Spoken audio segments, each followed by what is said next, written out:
Ladies and gentlemen, welcome to something very new.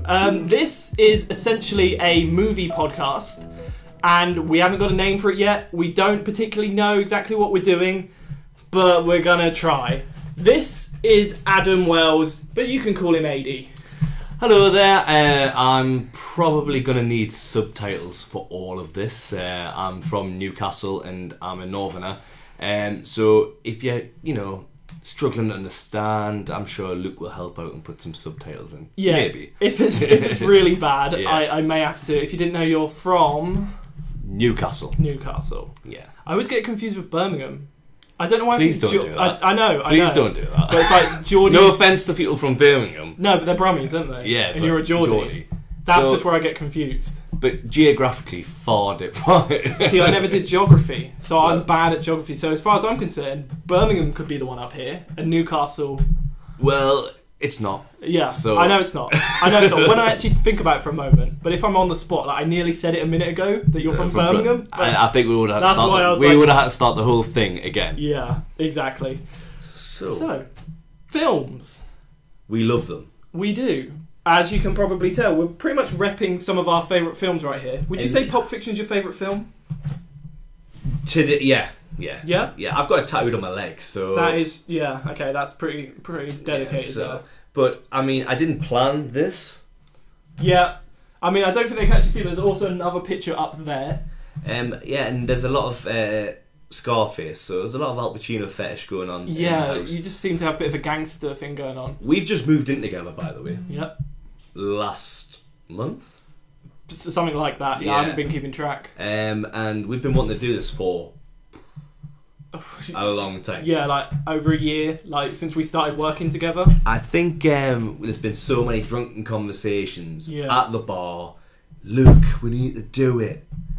No, I don't want to do another Sambuca. Yeah, so and I think at the moment we don't know what we're doing, but not really. I think the format of it's going to come from it. So like, I think it's going to be pretty basic. Like, we start talking about a couple of films that we've watched recently. Maybe talk about some upcoming releases, and then we'll end with a review of something that we've watched recently. That seems to be what I think is the best way to do it, because it keeps it quite loose, and we can talk about upcoming old films, a bit of everything really. And we will be giving each other a film. Yes, we've got this already planned. So we've each written down 10 films that maybe the other person hasn't seen, but films that we like. Do we like these films a lot? Like, I wrote all films down that I really like. Yeah, definitely. Okay. And then basically at the end of each episode we'll pick one out of a hat, and for the next podcast, that's what these are, aren't they? Yeah. Then we'll talk about that film. I think the good thing we've got going here is that we are both so far apart. Yeah. But we meet somewhere. We both have a love for good films. For good films, yeah. We do also have a differing definition of where good falls. You like good bad films. I do at some points, but then it's a weird slippery slope. But I like some films that are... I think I'm more mainstream than you. I think that's the way to think of it. Maybe. I think you're more inclined to like Oscar bait and the more artsy side of cinema. Yeah, definitely. That's definitely something. Yeah. And you like seeing big explosions. Yeah, I mean, the last film I watched was like Skyscraper. Yeah. And it's a bad movie, but I enjoyed it. Yeah, well, I haven't seen it yet, but the idea of you seeing The Rock throw himself off a crane onto a building, I mean, who's not going to like that? I'm sat there thinking, this is ridiculous. Like, it could never happen. He should have died like 8 times in that movie. But it's The Rock. But yeah, I've got popcorn in front of me. There's like sound blaring. It's fun. That's what I go to the cinema for. And the films I necessarily watch aren't cinema films. I guess that's true. Yeah, I guess. You see these films in your own comfort, watching them and analysing them, whereas these big epics that you watch, there's something that needs to be on the big screen. Exactly. I have that. I very much believe there are cinema films and then films that I want to watch at home. Definitely, yeah. 100%. So, like, what have I been to see this? Like, I've been to the cinema a few times this week. I saw Skyscraper. I saw Mission Impossible Fallout, which was really good. Yeah, even though you don't like Tom Cruise. Oh, let me just say this one thing, right? Okay, Tom Cruise, fair enough. In Mission Impossible, he's the same guy, and that's the thing. Yeah, okay, he's badass, but he doesn't have to be like that in every other film. I think he's a poor man's Keanu Reeves. I think John Wick trumps. I think that, but I think you haven't really watched Mission Impossible, have you? Because I've watched two. Two, as in two or number two? I watched two, as in 1, 2, and two. Jack. Jack Reacher. Jack Reacher. See, I don't like Jack Reacher. Okay. And it's not a Tom Cruise thing for me. It's a Mission Impossible thing. You like the? I think Tom Cruise as Ethan Hunt is a really good character.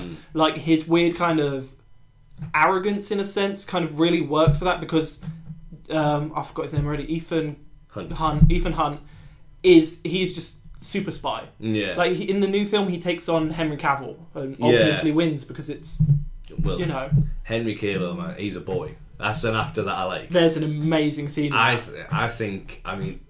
If it was me directing, I would have him as the next Bond. Easy. It would be good. I'd let him do Superman, and I'd let him do James Bond because I think he just. Because I think I get the slight throwback to Pierce Brosnan. Oh, okay, yeah. And we both agree that Pierce Brosnan's our favourite James Bond. Okay, don't shoot us right now. No, I think a lot of people would agree. It's the kind of age range. Like I guess probably some of the people watching this, their Bond would be Daniel Craig. Yeah, that's true. Yeah, and don't get me wrong, Daniel Craig is a good Bond. He's a meaty character. But Pierce Brosnan was a Secret Watches. And, it was just a different level, wasn't it? He just had this almost unbelievable aspect of it. Whereas Bond now's went back to the gritty, which is a good film to watch. Don't get me wrong. I think the last couple of films have been great, but I just want to see someone just flick a watch. See, I think that's why I like Mission Impossible, because that's what Mission Impossible is. That is true, that Pierce Brosnan era Bond, but intentional. Because a lot of people didn't like Pierce Brosnan because it was that kind of more campy, gadgets and everything. That's why Daniel Craig went back to how Bond used to be. Yeah, and don't get me wrong, Pierce Brosnan, he's my favourite Bond. But do I think he's the best Bond? I don't know. You know what I mean? He's just my favourite. Exactly. Yeah, I think obviously you've got Sean Connery, you've got Daniel Craig, you've got Roger Moore. All these guys. Yeah. These are big Bonds, but they're not my favourite. No, I completely agree with that. Yeah. He is good. Something you'd really appreciate about Henry Cavill. Have you seen Scary Movie 3? There's a scene in that where near the end, this isn't really a spoiler. I don't think anybody minds having a spoiler for Scary Movie 3. I know. At the end of that film, they're fighting the aliens, and they get shovels, and there's this brilliant physical gag they have where he reloads a shovel. He just shakes it and a shotgun shell. Why do I want to see that in Bond? No. It's not. It's a Henry Cavill thing. I've heard it described as he reloads his arms. He's in the middle of a fight, and they've been fighting for ages in this bathroom. It's in all the trailers. It's a really good scene. It's the punches in that scene are so strong. And there's just this moment where he goes, and he gets his big muscles out, and I'm like, that's it. It was such a good film. What films are you looking forward to seeing? That is a question. I tend to look forward to most films. Yeah. If they're big budget Hollywood blockbusters, I'm going to be looking forward to them. I've got a whole list of them. Coming up soon, this is a bit of a weird one because Ant-Man and the Wasp, latest Marvel film to come out, it's been out in America for a month already. So I've been avoiding spoilers and everything for that. That's something we do, let you know, by the way. We always avoid reviews, spoilers. We try, because there's been films in the past where we've looked at reviews and went, it can put you off. I totally believe it gives you an impression before you go in. Yeah, definitely. So if I went to see Rampage, and if I'd have gone into Rampage looking at the reviews where people would say it was bad and stuff, I wouldn't have gone into that looking at having fun. I would have gone in thinking this is going to be a bad film. Whereas I just went and saw it and had fun. Yeah, exactly. Yeah, what are you seeing Ant-Man? So Ant-Man and the Wasp's been out in America for almost a month, so that's going to be a big film, but it's not particularly relevant anymore. That's the problem. Yeah, that's the thing. This is the thing. Are they bringing them out? Are we suffocating ourselves by not bringing them out at the same time? Why do we do that? It's weird. There was a trend actually when we were getting them first. I used to go and see films, and I'd get reviews up on my second channel a week before it came out in America. It's just something about this summer, and I don't know what it is. We've been months behind on loads of films. It's like, I'm sure, I mean, like we watched Isle of Dogs last night. Yeah. And that came out of America way before it came out here. And it was here, it was only shown in what?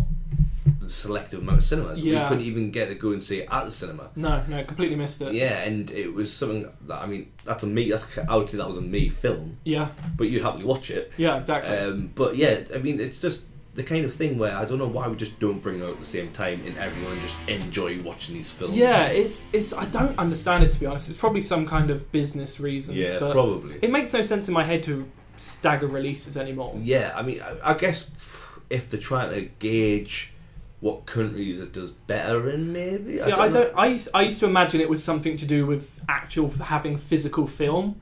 So you'd show it in America and then show it in other countries because you only had finite numbers of the actual film that you could put in a cinema. But everything's digital now. Yeah, exactly. So it doesn't make much sense in my head. Like I'm sure there's actually been films released in America, then released on Netflix before they even get to cinemas here. So yeah, I mean, it's like that's not. I'm confused as to why we just can't get them all together. You just be thankful we're not somewhere like New Zealand, where they like a few years ago just got Alien. Yeah, so exactly. So that means they just sit there and just have to enjoy their lovely country. Yeah, well, there could be worse things, couldn't there? The film I'm really looking forward to. Go for it. Is a film that you will watch it if it's on or if that's it. Let's see. It's a film called The Irishman. Oh, right. Right, and it's directed by Martin Scorsese. Okay. And man, Martin Scorsese is a badass actor. Yeah. And it's got Al Pacino. All right. Joe Pesci out of retirement, may I say? Yeah. May I say out of retirement? Joe Pesci, by the way, obviously, if you're a film buff, hasn't done a film for I don't know, last 15 years. Retired. Said no to the film originally. All right. If I know off the top of my head, I think. Martin Scorsese practically begged, and you got Robert De Niro. These three are the three biggest gangster actors of all time, easily. Maybe Marlon Brando, obviously thrown in the mix, but God rest his soul. These three actors on screen together with Ray Romano. You know, he from Everybody Loves Raymond. Yeah, I know. Yeah. These four actors, mate, it is guaranteed to knock it out of the park. I think Netflix bought it for like a ridiculous amount. Oh, really? Yeah, and I just... Mate, that's dangerous, though. I'm drooling, because mate, if it flops, I'm going to be heartbroken. I'm going to say Netflix have had bad track records with movies. Yeah. They tend to buy stuff because they get it on a discount. Because it's projected to not do great. Yeah. Which is why maybe if they did spend a bit extra money on this, maybe that's something they're going for. But you've got Martin Scorsese, the guy who directed like some big Gangs in New York. You know, you've got what was it, Departed. You know, these massive films directed by him. So I mean, for me, until I watch it, I'm sitting there hoping, praying it's going to be the biggest mob fest. People getting whacked. Yeah. I hope people's wives get whacked. I don't think so, but just I haven't seen a gangster film in such a while where I'm just like, you know what that's going to be. Like, the last film I was really excited about was The Craze with Tom Hardy. Okay. Yeah. And I thought, you know what, Tom Hardy's he's just going to be the biggest gangster. Is that the one where he played both characters? Yeah. And it just, for me, was flat. Like, really? There's one scene where they're in this pub. I've seen that scene. Yeah, you know that scene, yeah. And I'm like, that's the only bit out of the whole film where I'm just like, that was cool. That was cool. But it was just, it just fell flat for me. And I mean, I rate Tom Hardy, don't get me wrong. Yeah. I think he's one of the best actors out there at the moment. And I think he could go for any role. But for that, I thought, you know, he did really well because he played two characters. Yeah. He played really well doing that. But the whole storyline, I mean, if you've seen the original Craze, which is actually the twins from Spandau Ballet. Okay. There you go. Yeah. But they probably do a better job.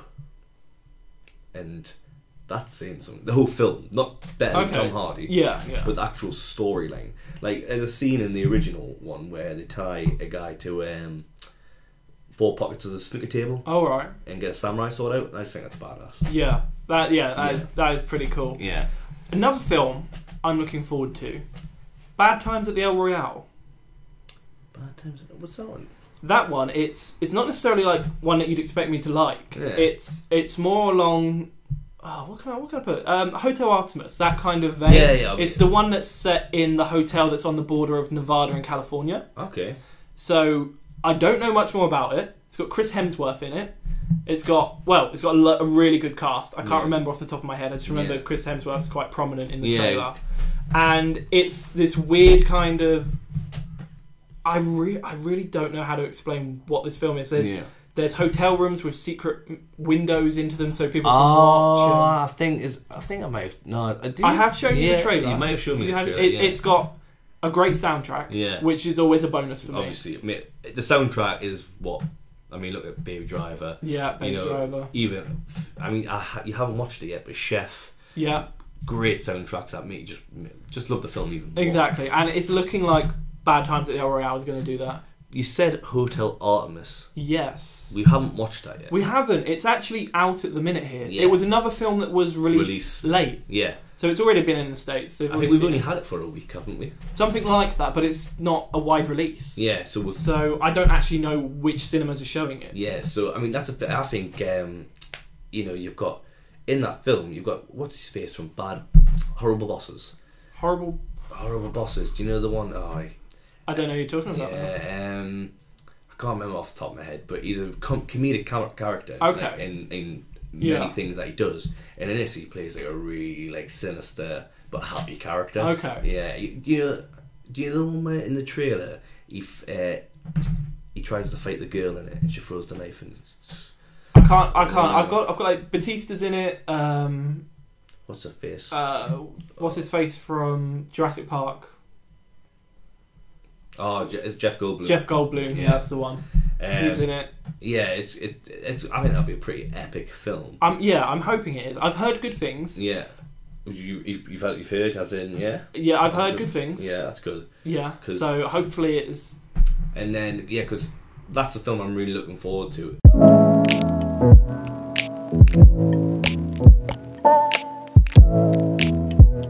Right, so we're back from that miniature break. Yeah, we have to work on a timer because I say ours. Luke's Mike. cameras work only on 20-minute videos, so that. Yeah, it's a right pain in the arse. I mean, we've actually filmed some theatre where we have to. Yeah, it's a problem I'm going to solve, and I'm determined to solve. Oh, and also, I have to do clap syncs, otherwise this whole thing is just not going to work. I have also now grabbed my list of movies I want to see. It's pretty extensive. It goes up to the entire end of the year. I think Alita Battle Angel on the 26th of December. I mean, what I think we were talking about was a Hotel Artemis and something similar. And we were talking about soundtrack. I think is it got a good soundtrack or is it just the trailer? Hotel Artemis. Yeah. Do you think? Or Bad Times at the El Royale? Which are you talking about? Because I don't remember the soundtrack from Hotel Artemis. I'm just thinking because I was going to link it to my next film that I'm really looking forward to. Okay, go for it. Is the Sister Brothers? Sister Brothers, yeah. I think with Joaquin Phoenix, John C. Reilly. Okay, yeah. As partners in a western. Are they brothers? No, of course they are. They're sister brothers. But I don't actually know. Are they? I mean, because yeah, they're the sisters. I know that, but I don't know if the film's going to reveal that they're I don't know. I don't know because. We won't know until we watch it. No, exactly. But, I don't quite know what to expect story-wise from that. I'm liking the vibe.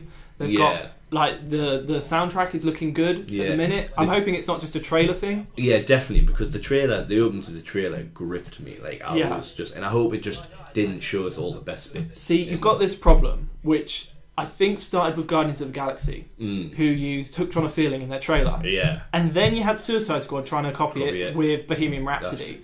And with Suicide Squad, everyone went into that film thinking, this is going to be like Guardians because of Bohemian Rhapsody. And I think that song's used once in it and it doesn't even really fit. Because didn't they like reshoot half of that because they wanted to be funny, like was it Deadpool?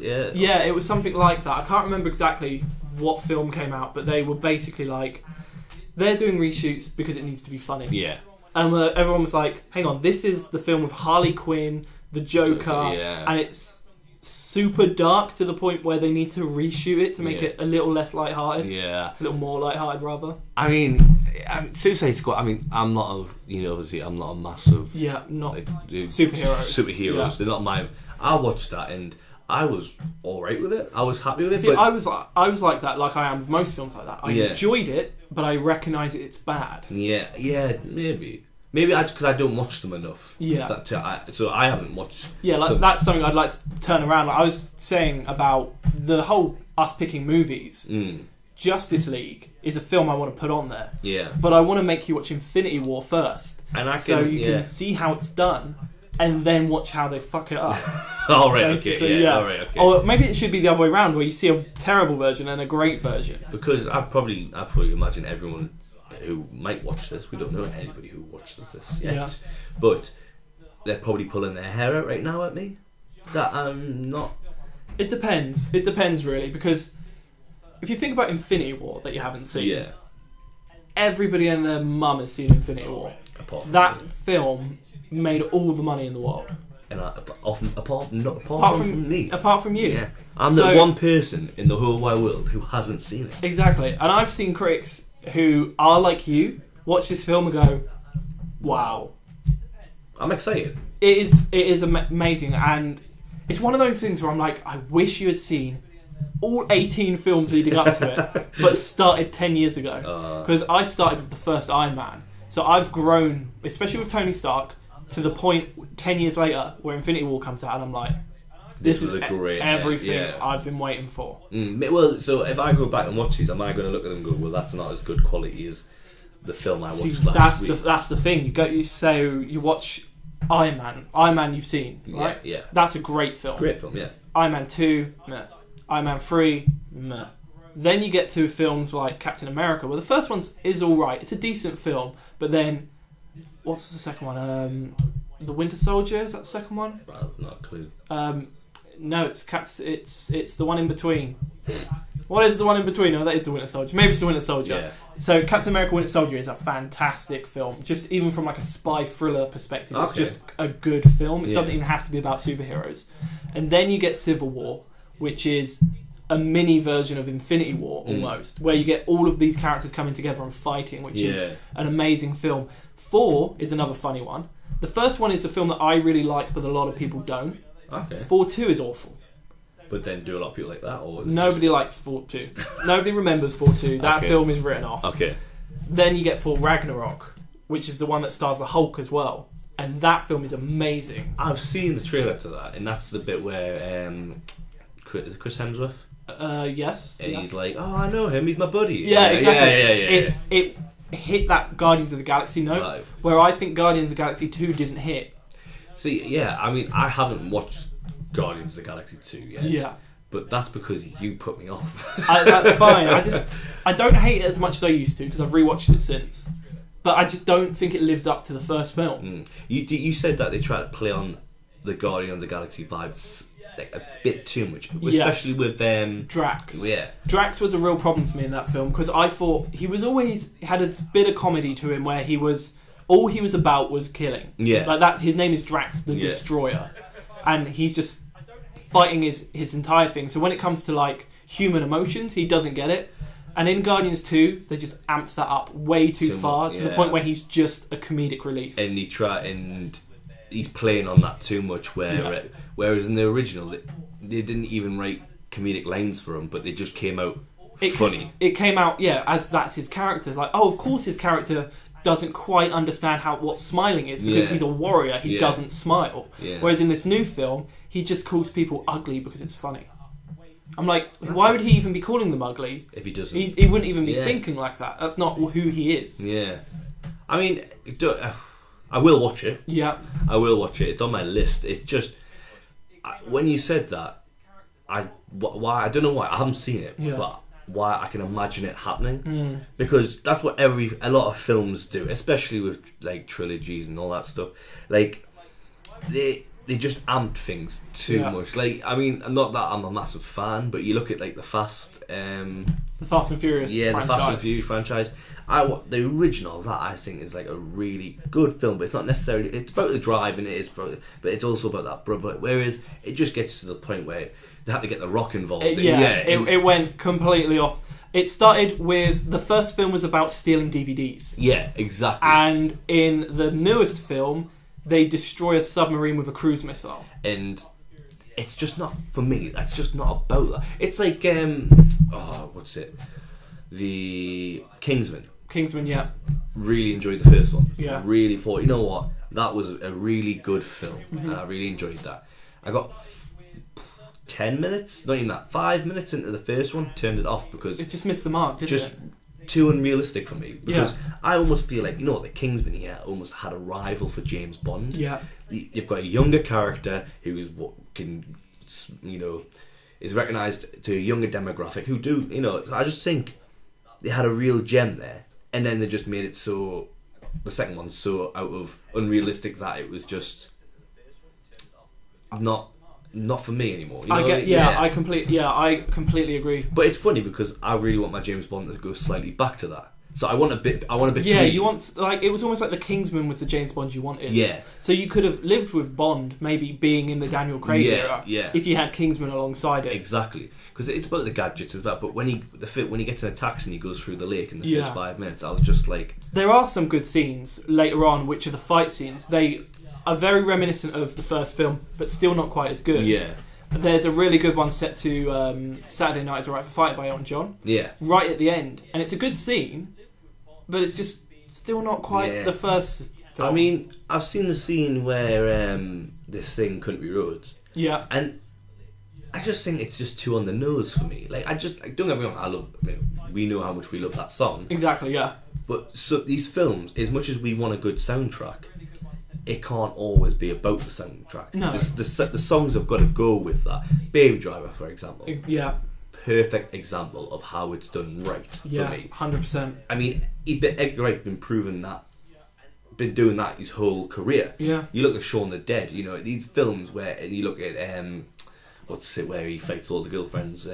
Scott Pilgrim. Scott Pilgrim. You know, all these songs that don't overshadow the film, but they go hand in hand. Yeah, and that's something that really comes across in Baby Driver, where everything in that film thought about is to the music. Like, it was the extent where on set they would have the music playing so the actors could do the stuff and sing. And I just and that for me is the pinnacle of how music in film should go. Yeah. Like, if you're not going to use music, then go for the classic, you know, if there's a scary scene, play some scary music. Yeah. But some of these films, like, I mean, I just thought that Kingsman, that scene, I haven't even seen the film, but when they're singing Country Roads, I think they're just trying too much to appeal, like, if you know what I mean. It was a weird thing, because it originally comes into the film when they get drunk together, and he just starts singing it.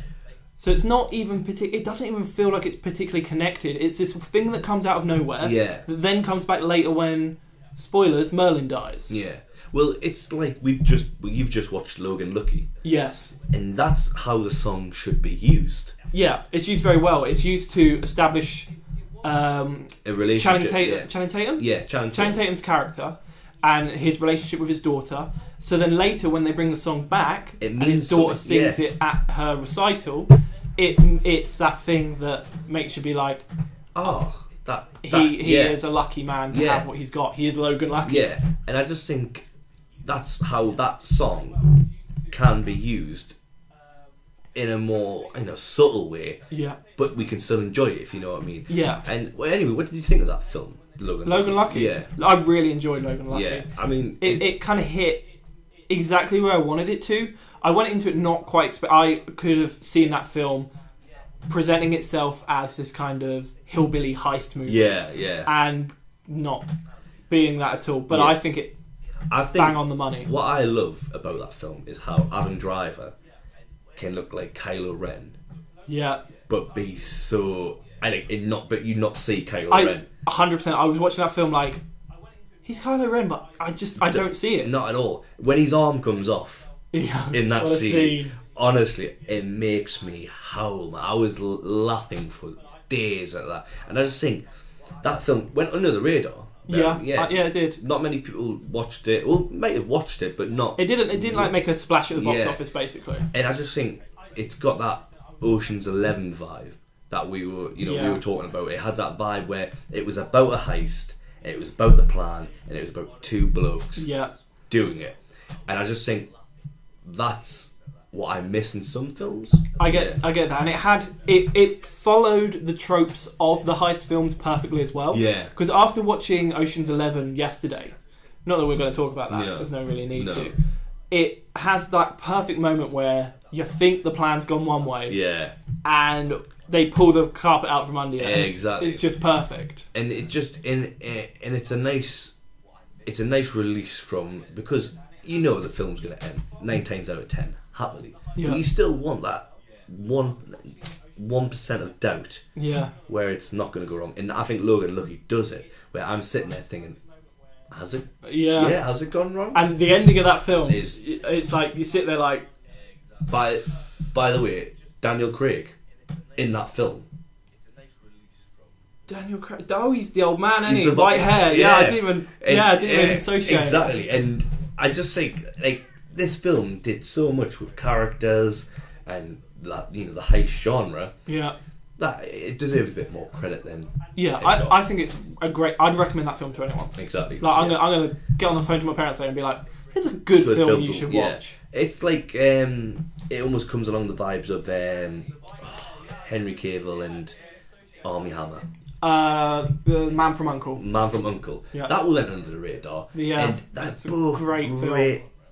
Well, one's spy film, one's a heist film. Yeah. If you really want that genre, and you haven't seen these films, please go and watch. Easily. Great film. Here's an interesting one. The new Predator movie. Yeah. Any thoughts on it? Are they bringing an Arnold Schwarzenegger in it? That's my first question. Here's the thing. They released a movie poster recently. Not recently, about a month ago. And you look at this movie poster and you're like, they're going 80s action. It's an amazing poster. I would really like to see an 80s Predator. I actually would. Yeah. I think watching, I mean, because you've got Arnold Schwarzenegger and you've got I can't remember his name, but he's in Rocky as well. I can't remember any of those off topic. Two big muscly guys. Rocky Balboa. I was about to say Rocky Balboa. Sylvester Stallone. But these two big ass guys fighting. That's what I kind of want from this film. But is it going to be that? I don't know. I haven't seen the trailer. There was an interesting story that came out about this. There was a leaked script about a year ago. Okay. And you read this leaked script, and it sounded like the worst Predator fan fiction you've ever read. Okay. I mean, predators, super predators hunting predators, but the predator teams up with the humans to fight the super predators, and there's a kid that controls a spaceship who's actually the key to victory. And shock. Everyone was like, if they make this film, it's going to be awful. Yeah. And this new film came out, and they released the first little teaser, and everyone's like, oh, maybe. Second trailer comes out. And everyone's like... And everyone goes, there's a bit from that script. There's the super predator. It's the bad script. I'm excited for it, but I think it's going to be awful. I'm sick of them having kids win the battle. For it just doesn't make sense. Just for me, just stop doing it. There's this bit right at the start of the film, which should just sound ridiculous this film's going to be. Yeah. Basically, the new military group, they find like the crashed Predator's ship, and they find, I think, a dead Predator. And basically, these army guys who are working at the time, they take all his stuff, and this is in the trailer. You see a boy opening like a FedEx box and pulling out the Predator helmet and the gun. And no word of a lie, these military guys who are on a job recovering an alien body steal it and then just post it home. They just post alien weaponry after they've just recovered it from...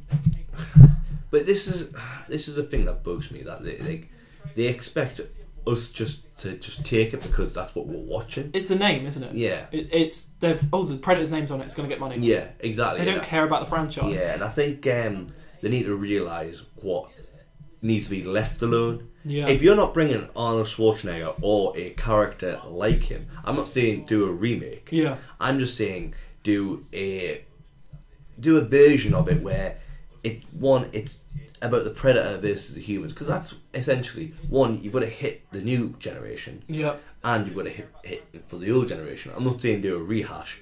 I'm just saying I would like to see someone who is equally as I know badass exactly. Yeah, I get what you mean. as Yeah. Arnold Schwarzenegger to come and do the job. Like I think anybody off the top of my head, I don't even know anybody off the top of my head who's like that realm. I don't know. They tried to do that with Predators. Yeah, and it just didn't work. but like, I mean, I'm the only the only franchise player I know in Hollywood at the moment. Timer again. That goes very quickly. Okay, quick break. Yeah, quick break.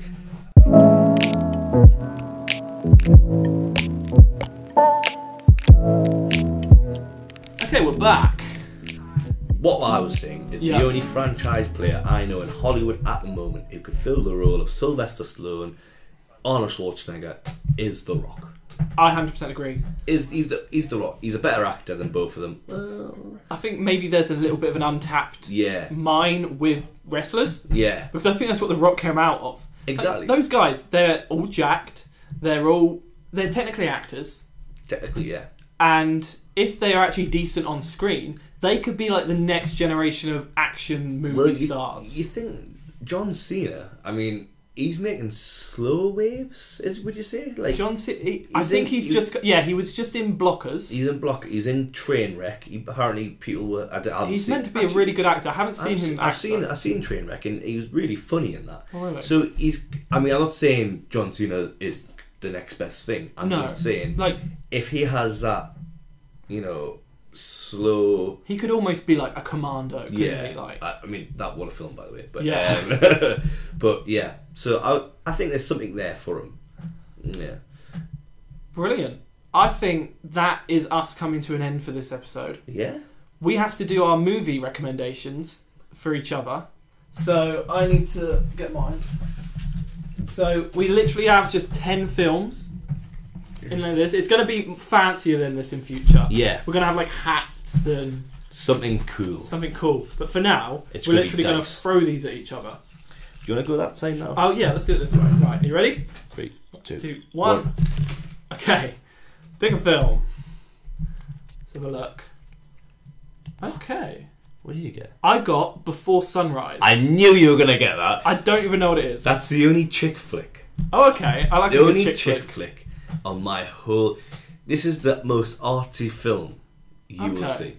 This is about just two lovers on a train having a chat. Okay. Okay, I'm down. Before Sunrise, that's my film. Hitchhiker's Guide to the Galaxy. Brilliant. What a film. I've not seen this. That film is British. And I think I've not watched this because I'm the guy who won't watch something you tell me to watch. Okay, yeah. So if you That's going to be hard for you doing this then. So you've... It's a very strange film. I'm trying to think of something to compare it to. It's not as crazy as something like a Spaceballs or Scary Movie or something like that, but then it's not your serious. It's very similar to a Cornetto movie. Right. Okay. I think that's the way to go. Yeah. It's somewhere between a Cornetto and a Monty Python. Right. Okay. I'm down for that then. So it's and you'll watch moments of it and like you'll understand little references that people make, like things from that show go everywhere. All right. Okay. Like when somebody's like the meaning of life 42, that comes from that film. I haven't understood that reference, and I've heard it like 1 million times. Yeah. So it's a good thing. It'll be an interesting film for you to discuss because I find it quite a hard film to talk about. Okay. Because it's that weird little quirkiness. Okay, and you only kind of get it internally. Yeah, it does feel like an Edgar Wright movie. Okay, well, I'm happy like with that. Scott Pilgrim or something like that. Yeah, I'm happy with that. Oh, okay, I'm happy with that. And Before Sunrise, just very much, it's a trilogy. Okay. And is it the first or the? It's first. It's the first. Yeah. And it's directed by Richard Linklater. Okay. Who is probably up there as one of my favourite directors. He's the only director I know who can direct a film about nothing. All right. But there's something there. So this is just two people. Okay. Yeah. So one of them, for example, it's the gentleman's coming back from Barcelona, and they're going through, and he's on a train with a beautiful French girl in Vienna. Okay. And that's all I'm going to give you for now. Okay. And it gets you there. Ah. Well, I can't tell you anything about that. I don't know who the director is, Can't even remember the name of the main actor. I just know it's good. Okay. It's just good. I just enjoy it. I'm happy with that. Brilliant. That is it for this currently untitled podcast. Yes. We will come up with a name. It's going to come to us eventually. Yeah, eventually. It's going to end up being like the Pulp Fiction or the Pulp Guide to the Galaxy. Pulp's Guide to Before Sunrise. Yeah, exactly. That's the name. There That's it is. What All done. We'll shorten it for you. Anyway, if you're actually still here, thanks for watching. We're gone.